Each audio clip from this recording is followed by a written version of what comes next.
Hello guys, welcome to the second lecture of electrochemistry. आज हम second lecture के बारे में बातचीत करेंगे। सेकेंड लेक्चर में हम क्या क्या चीज पढ़ेंगे?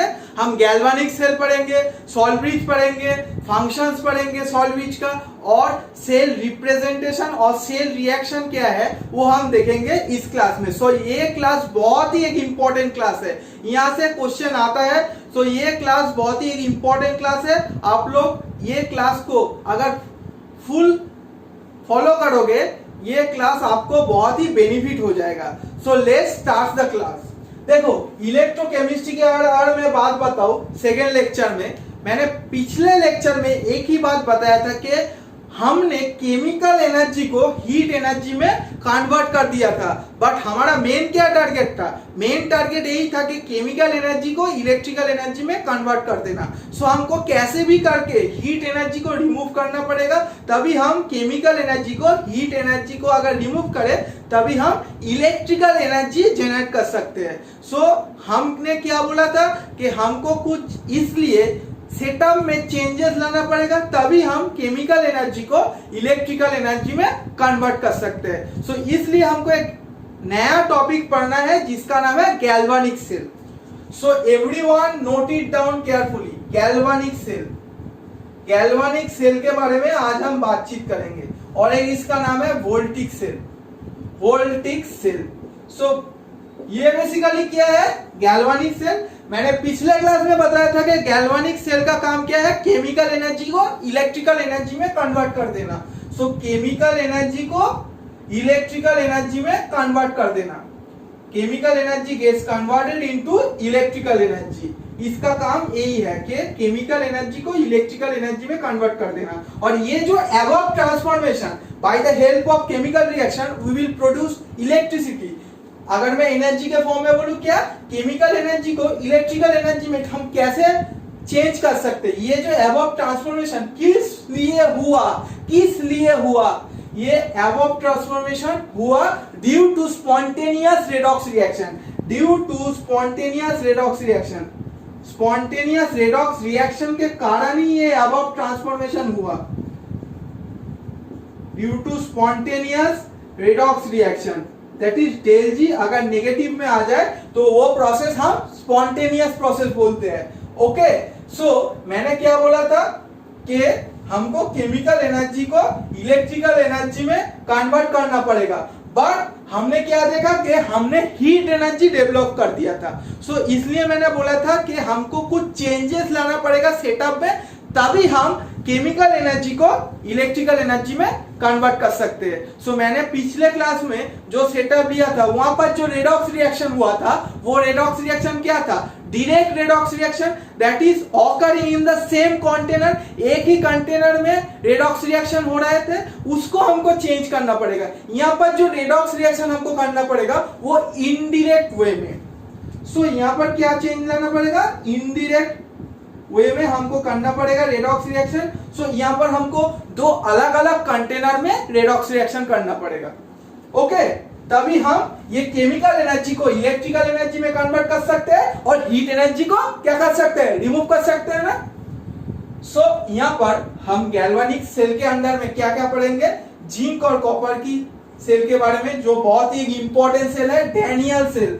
डैनियल सेल क्या है? Basically Daniell cell galvanic cell की एग्जाम्पल है। सेकेंड, अगर मैं बोलूं निकेल, सिल्वर, और एक हो सकते हैं क्रोमियम, लेड। पर अगर हम डैनियल सेल को पूरा पढ़ेंगे, ये सेल में भी सेम ही कंसेप्ट एप्लीकेबल है, इसलिए हमको क्या पढ़ना है? जिंक और कॉपर की डैनियल सेल हमको अच्छे से पढ़ना है, तभी हम वो कंसेप्ट अप्लाई करके इस सेल की जो रिएक्शन होगा, रिप्रेजेंटेशन होगा, इजीली हम कर पाएंगे। सो हमको अच्छे से क्या पढ़ना है? Daniell cell. और केसी वर्मा बोलो कि एनसीईआरटी बोलो, सब जगह में ये जो जिंक और कॉपर की डैनियल सेल है उसको बहुत ही अच्छे से एक्सप्लेन किया गया है। सो इसको हमको अच्छे से पढ़ना पड़ेगा, इसको हमको अच्छे से पढ़ना पड़ेगा। सो पहले आप लोग एक ही काम करो, इसको नोट करो, स्क्रीनशॉट ले लो, 1 2 3।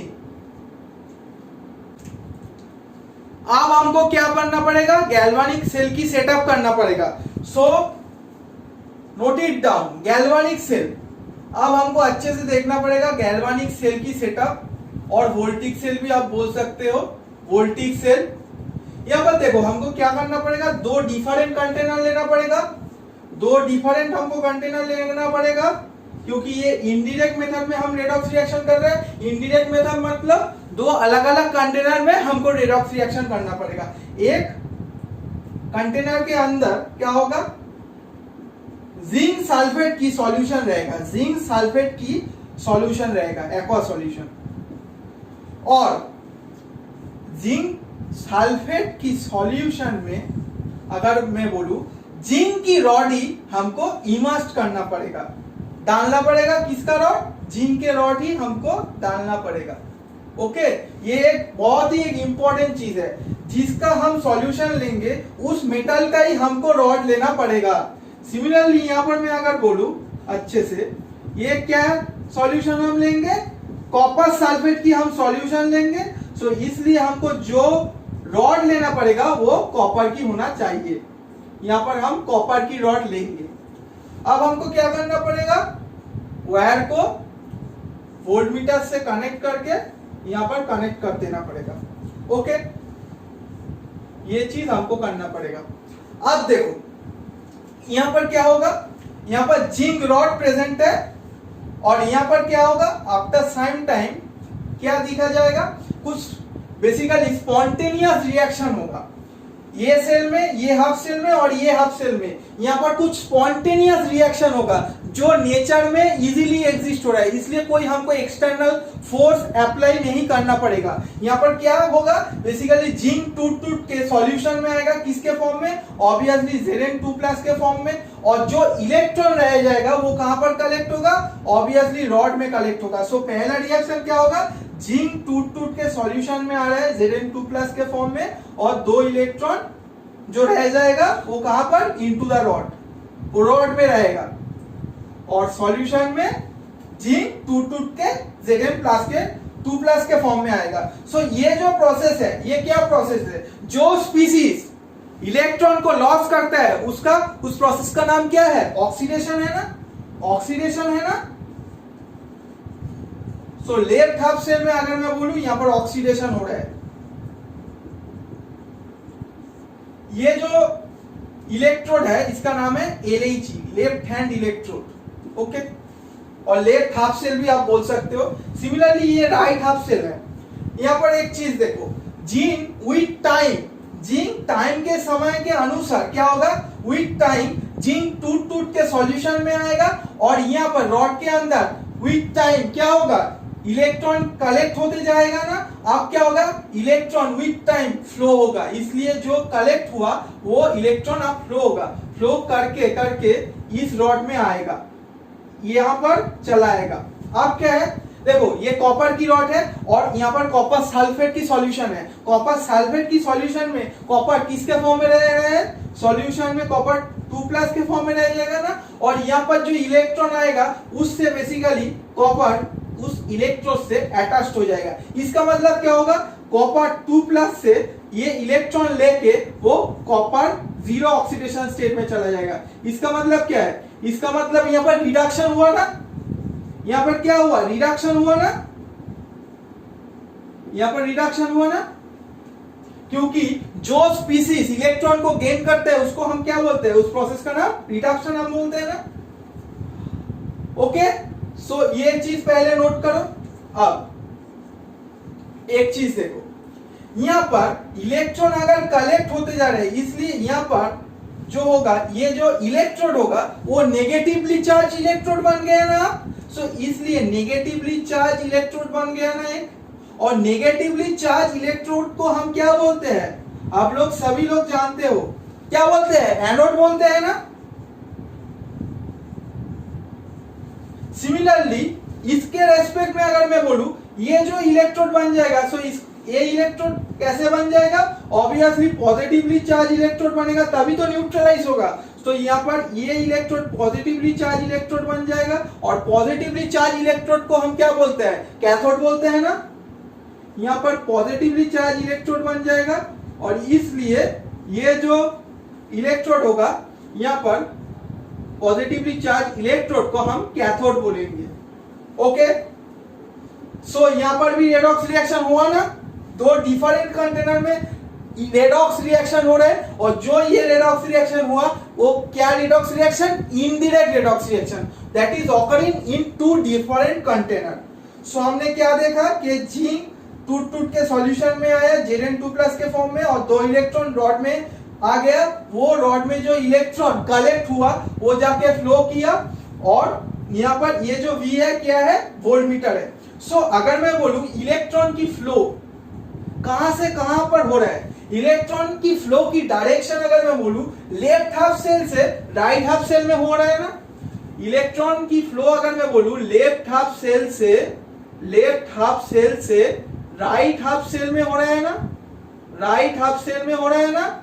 सिमिलरली जिस डायरेक्शन में इलेक्ट्रॉन की फ्लो होगा, करंट की फ्लो कहां पर होगा, ऑब्वियसली ऑपोजिट डायरेक्शन में होगा ना। सो डायरेक्शन ऑफ करंट अगर मैं बोलूं राइट से लेफ्ट में होगा, सो आई की अगर मैं बात बताऊं, सो यहां से यहां पर होगा, that is right to left. So direction of current अगर मैं बोलूं, डायरेक्शन ऑफ करंट अगर मैं बोलूं राइट हाफ सेल से लेफ्ट हाफ सेल में हो रहा है, लेफ्ट हाफ सेल में हो रहा है। ओके, सो हमने क्या देखा, लेफ्ट हाफ सेल में ऑक्सीडेशन हुआ और नेगेटिवली चार्ज इलेक्ट्रोड को हमने एनोड बोला। सिमिलरली यहाँ पर राइट हाफ सेल में क्या देखा, यहाँ पर कैथोड तैयार हुआ जो पॉजिटिवली चार्ज इलेक्ट्रोड है, और यहाँ पर रिडक्शन हुआ। ओके, सो इसका नाम क्या है, बेसिकली इस हाफ सेल का हम ये नाम देख सकते हैं कि इसका नाम है ऑक्सीडेशन हाफ सेल, क्योंकि ये ऑक्सीडेशन हो रहा है इसलिए इसका नाम है ऑक्सीडेशन हाफ सेल। सिमिलरली हम बोल सकते हैं एनोड हाफ सेल, बोल सकते हैं एनोड हाफ सेल बोल सकते हैं ना, एनोड हाफ सेल हम बोल सकते हैं। तो सिमिलरली और एक चीज बोल सकते हैं, नेगेटिवली चार्ज यहाँ पर जनरेट हुआ, इसका मतलब नेगेटिव हाफ सेल भी हम बोल सकते हैं ना, नेगेटिव हाफ सेल। और हम एक चीज बोल सकते हैं, और एक नाम से हम पुकार सकते हैं, क्या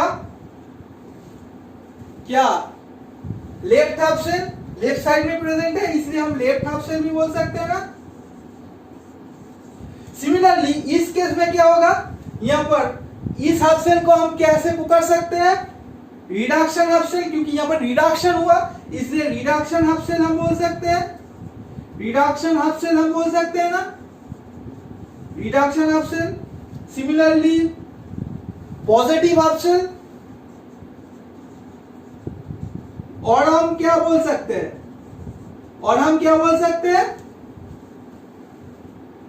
कैथोड हाफ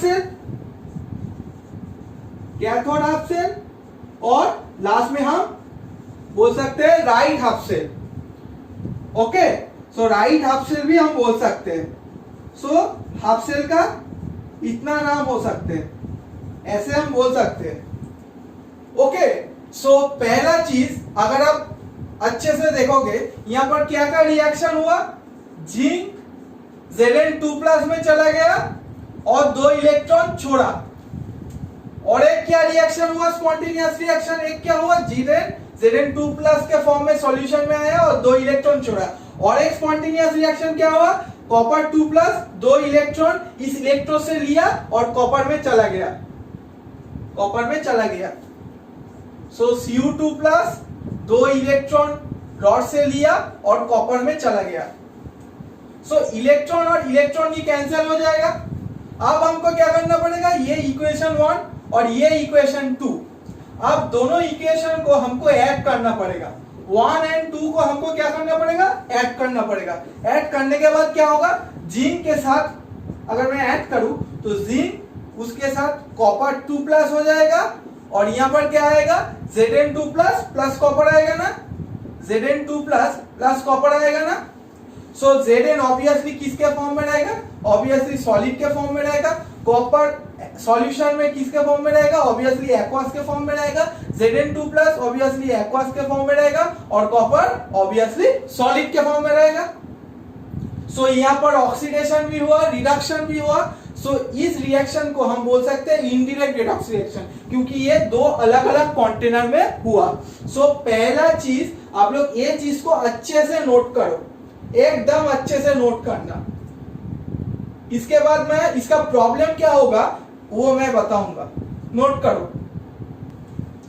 अब मैं बताऊंगा प्रॉब्लम ऑफ द सेल। यहां पर क्या प्रॉब्लम होगा वो हम देखेंगे। प्रॉब्लम नोट करो, क्या प्रॉब्लम आएगा इस सेल में। दो प्रॉब्लम आएगा। देखो Zn रॉड है, सो Zn क्या होगा, टूट टूट के सॉल्यूशन में आ रहा है। इसका मतलब Zn2+ की कंसंट्रेशन बढ़ रहा है। एक टाइम में क्या होगा, अगर मैं अच्छे से बोलूं, ZnSO4 की एक्वा सॉल्यूशन जो हम लेंगे उसके कंसंट्रेशन होगा particular 1 molar latest state. Zn2+ इसमें तो है। अब Zn क्या होगा, जिंक रॉड से जो टूट टूट के Zn2+ के फॉर्म में सॉल्यूशन में आएगा। एज अ रिजल्ट क्या होगा, Zn2+ की कंसंट्रेशन इंक्रीज हो जाएगा। अगर Zn2+ की कंसंट्रेशन इंक्रीज हो रहा है, इसका मतलब क्या है, सॉल्यूशन में अगर Zn2+ बढ़ जाएगा तो क्या होगा रे, Zn2+ अगर बढ़ जाएगा इसका मतलब positive charge in the solution increase हो जाएगा।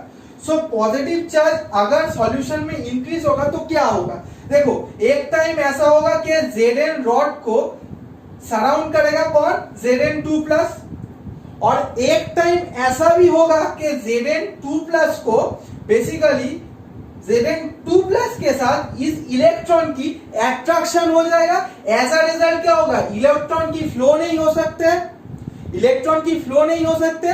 और एक टाइम ऐसा भी हो सकता है ना कि जिंक Zn2+ के फॉर्म में नहीं आए, क्योंकि ऑब्वियसली दो पॉजिटिव चार्ज के बीच में क्या होगा, रिपल्शन फेस होगा ना। सो बेसिकली क्या होता है, लेफ्ट हाफ सेल में क्या प्रॉब्लम दिखा गया है कि Zn2+ इलेक्ट्रॉन को अट्रैक्ट कर लेगा। एज अ रिजल्ट ये जो आउटर फ्लो ऑफ इलेक्ट्रॉन है ना उसको प्रिवेंट करेगा। सो लेफ्ट हाफ सेल की क्या प्रॉब्लम है, in left half cell positive charge in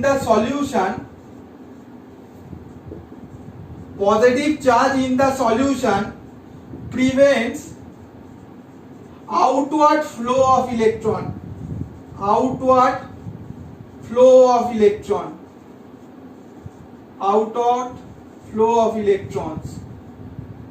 सो इसका मतलब क्या है, सॉल्यूशन में चार्ज जनरेट हो रहा है, पर हमको सॉल्यूशन को न्यूट्रल रखना पड़ेगा तभी तो इलेक्ट्रॉन की फ्लो होगा। हमको मेन चीज क्या करना पड़ेगा, सॉल्यूशन को न्यूट्रल रखना पड़ेगा, तभी इलेक्ट्रॉन की फ्लो होगा और तभी ट्रांसफॉर्मेशन हो सकता है एनर्जी का।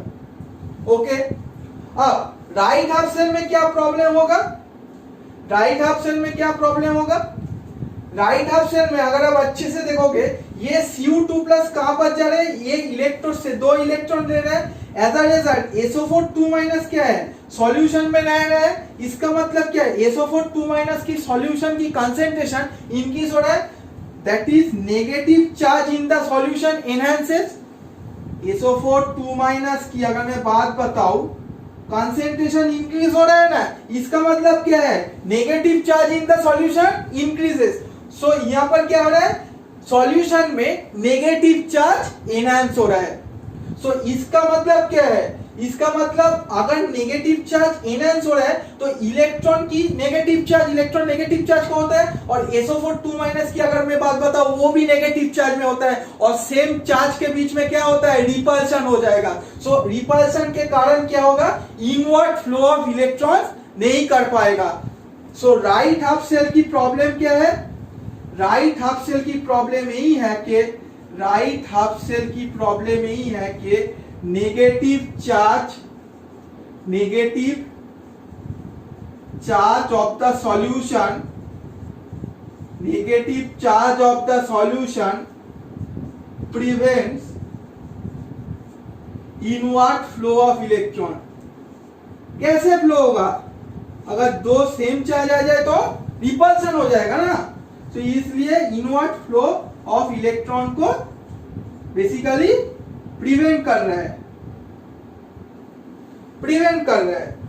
सो हमको एक ही चीज करना पड़ेगा कि हमको कैसे भी करके सॉल्यूशन को न्यूट्रल बनाना पड़ेगा, तभी इलेक्ट्रॉन की फ्लो होगा, नहीं तो इलेक्ट्रॉन की फ्लो नहीं होगा। सो इसलिए हमको कुछ ये प्रॉब्लम की सॉल्यूशन लाना पड़ेगा। और प्रॉब्लम की सॉल्यूशन क्या है?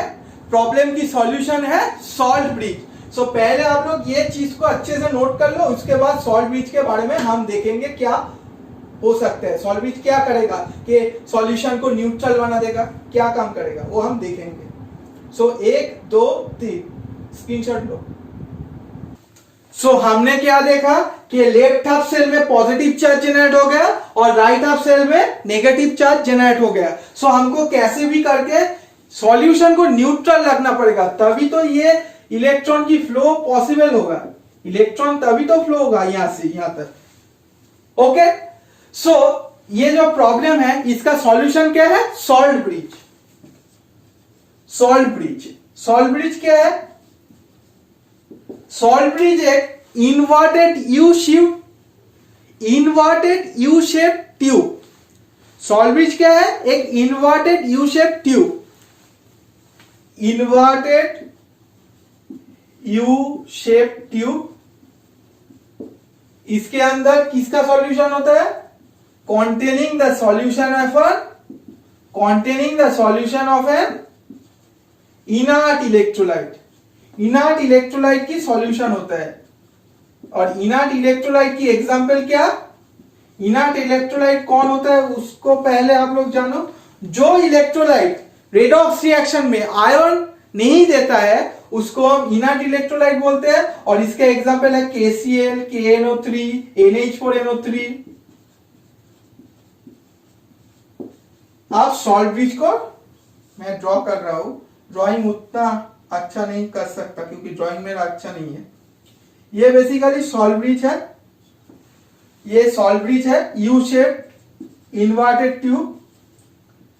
इसका काम क्या होगा? बेसिकली इसका काम यही है, पहले ये चीज लिख लो, ये ग्लास का बनता है। देखो इसका काम है कि इलेक्ट्रिकल कांटेक्ट कर दे दो सॉल्यूशन के बीच में, और दो सॉल्यूशन के बीच में इलेक्ट्रिकल कांटेक्ट कर दे, but mechanical mixing of the two liquids नहीं कर सकते। ये इसका काम only electrical contact between two solutions. So अगर मैं Cl माइनस और K प्लस यहां पर लू, और यहां पर अगर हम Cl माइनस और K प्लस, तभी हम क्या जनरेट कर सकते हैं? सॉल्यूशन को न्यूट्रलाइज कर सकते हैं ना, क्योंकि यहां पर पॉजिटिव चार्ज था। सो पॉजिटिव नेगेटिव क्या होगा? न्यूट्रल हो जाएगा। और यहां पर भी पॉजिटिव है और यहां पर क्या था? नेगेटिव था। इसलिए बेसिकली इलेक्ट्रिकल न्यूट्रल कर दिया, इलेक्ट्रिकली न्यूट्रल कर दिया सॉल्यूशन को। वही हमारा मेन टारगेट था ना कि सॉल्यूशन को कैसे भी करके न्यूट्रल बनाना पड़ेगा, तभी हम इलेक्ट्रॉन की फ्लो हो सकते हैं।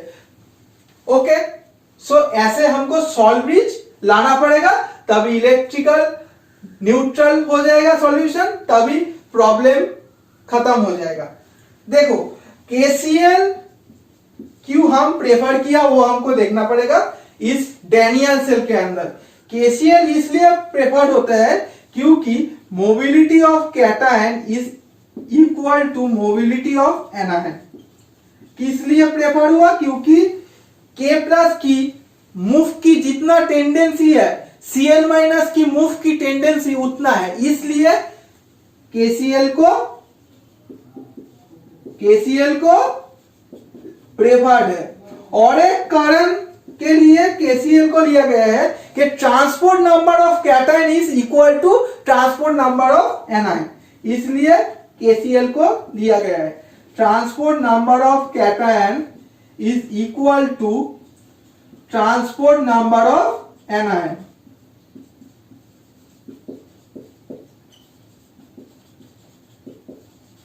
सॉल्ट ब्रिज क्या बेसिकली काम किया वो मैंने लिखना भूल गया। Provides an electrical contact between two electrolytic solution, दो इलेक्ट्रोलाइटिक सॉल्यूशन के बीच में कांटेक्ट कर दिया बट मैकेनिकल मिक्सिंग नहीं किया, but prevent the mixing, mechanical mixing of the two liquids, mechanical mixing of the two liquids. Salt bridge क्या काम किया? इलेक्ट्रिकल कांटेक्ट कर दिया दो सॉल्यूशन के बीच में, पर दोनों सॉल्यूशन के बीच में मैकेनिकल मिक्सिंग लिक्विड की नहीं करवाया। ओके, सो केसीएल क्यों हमने लिया डैनियल सेल में? इस कारण के वजह से कि mobility of cation mobility of anion से इक्वल है और transport number of cation is equal to the transport number of anion. अगर सेल डैनियल सेल हो, in that case KCl preferred. So Daniel cell के केस में basically हमने KCl use किया। अगर डैनियल सेल नहीं हो, अगर सेल में Hg2+, Pb2+ और Ag+ प्रेजेंट हो, इन दैट केस केसीएल नहीं प्रेफर करेंगे। अगर केसीएल प्रेफर करेंगे तो क्या होगा? HgCl2, PbCl2 और AgCl बन जाएगा, जिसका पीपीटी हम देखेंगे इस माउथ के ट्यूब में।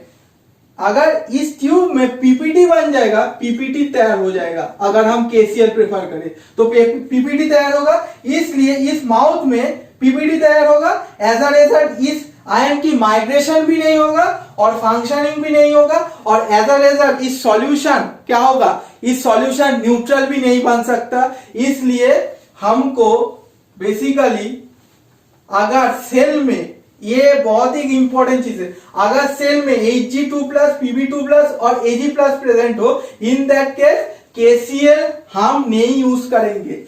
इन that case KCl is not preferred, KCl is not preferred. Okay, अब एक चीज आप लोग प्लीज नोट करो, सॉल्ट ब्रिज की फंक्शन क्या होगा? Function of salt bridge, function of salt bridge, function of salt bridge. So function of salt bridge, पहला फंक्शन क्या होगा? It maintains the electrical neutrality of the solution.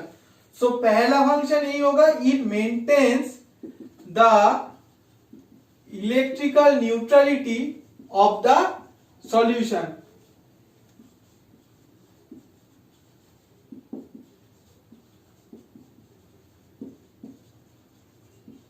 Second point क्या होगा?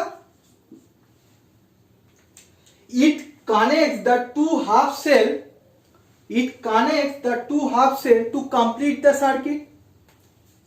It connects the solution of two half cell to complete the circuit। ये कुछ समझाने की बात ही नहीं है, ये तो हमने देख ही लिया पहले, इसलिए मैं ओनली लिख रहा हूं। और थर्ड पॉइंट क्या है?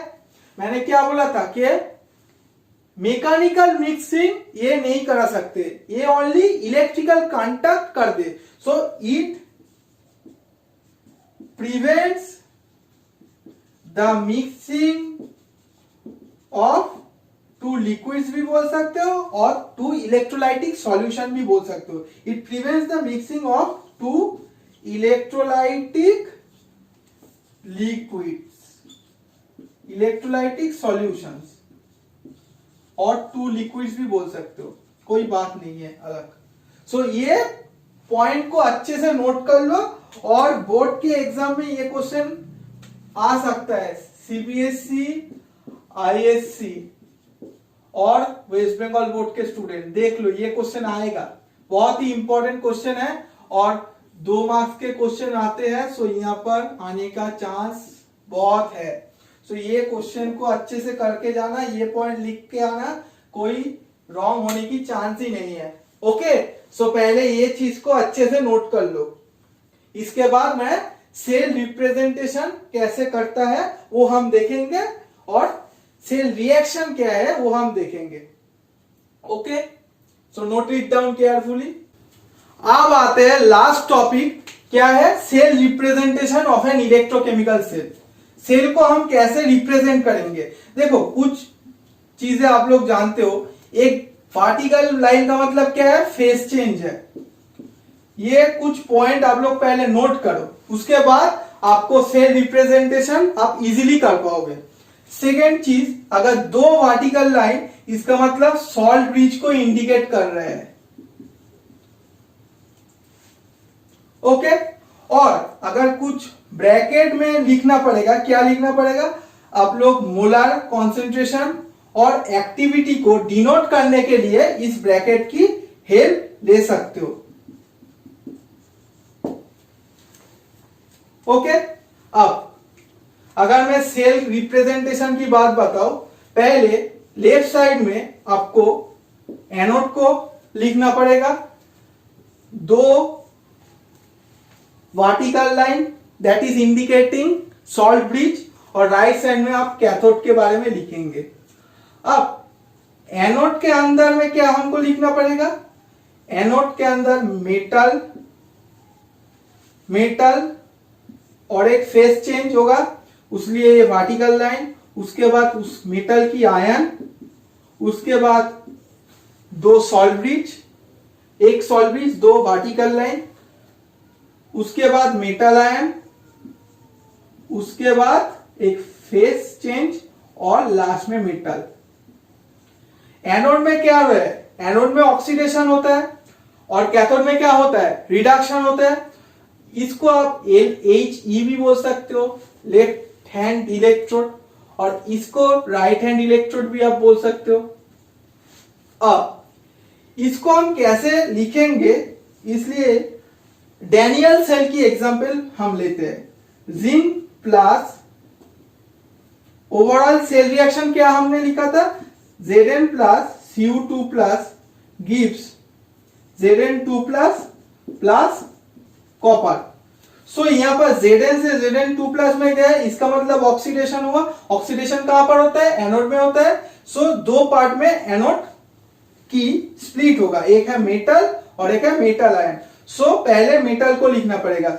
सो सेल रिप्रेजेंटेशन अगर मैं लिखूं तो Zn, उसके बाद फेस चेंज, उसके बाद मेटल आयन। मेटल आयन क्या होगा, Zn2 प्लस, उसके बाद क्या होगा, दो वर्टिकल लाइन, उसके बाद क्या होगा, मेटल आयन। किसका, कैथोड का। कैथोड मतलब रिडक्शन जिसका हुआ, ऑब्वियसली Cu2 प्लस से Cu में गया, ये क्या है, रिडक्शन, और ये क्या है, ऑक्सीडेशन। सो मेटल आयन से मेटल, सो मेटल आयन कौन है, Cu2 प्लस, और मेटल कौन है, ऑब्वियसली Cu। ये होगा सेल रिप्रेजेंटेशन, सेल रिप्रेजेंटेशन ये होगा। और यहां पर अगर कोई कंसेंट्रेशन दिया गया है, इन दैट केस आपको यहां पर कंसेंट्रेशन लिखना पड़ेगा। लेट अस टेक 1 मोलर, तो आपको ये लिखना पड़ेगा। ओके ओके, सिमिलरली और एक एग्जांपल अगर मैं बात बताऊं, दो एग्जांपल पहले नोट करो आप लोग, दो एग्जांपल। पहला एग्जांपल है chromium solid plus Pb2 plus will give Pb solid plus chromium 3 plus. इसका बेसिकली आप लोग सेल रिप्रेजेंटेशन बताओगे, और एक का आप लोग सेल रिप्रेजेंटेशन बताओगे, वो है Al solid plus 3H plus aqueous, उसके बाद Al3 plus aqueous 3/2H2 gas. ये दो होमवर्क होगा आपके लिए नेक्स्ट क्लास में। पहले ही हम लोग इसका बेसिकली क्या करेंगे, इसका सॉल्यूशन बताएंगे, सेल रिप्रेजेंटेशन की ये दोनों का सॉल्यूशन बताएंगे। उसके बाद सेल रिएक्शन से हम लोग सेल रिप्रेजेंट कर रहे हैं। अब सेल रिप्रेजेंटेशन से हम लोग कैसे सेल रिएक्शन को लिखेंगे, वो हम नेक्स्ट क्लास में देखेंगे। सो आज के लिए इतना ही। नेक्स्ट क्लास में आपके साथ मुलाकात होगा और एक लेक्चर के साथ, बहुत ही एक इंपॉर्टेंट लेक्चर होगा वो lecture. So please like the video and subscribe to my channel and support me guys. Thank you to all.